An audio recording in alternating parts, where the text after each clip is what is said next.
In this video, I'm going to show you how to compare your spending month over month in Origin Financial. Let's get started. The quickest way is through the spending page.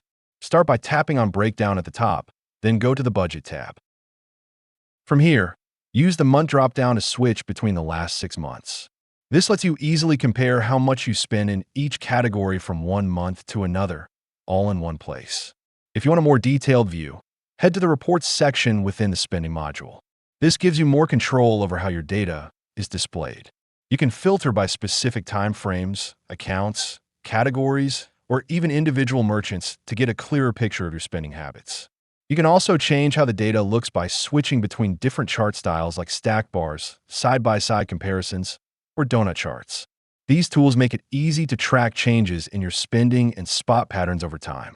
If you want to support our channel, feel free to use our affiliate link in the description below. Thanks for watching, and I will see you in my next video.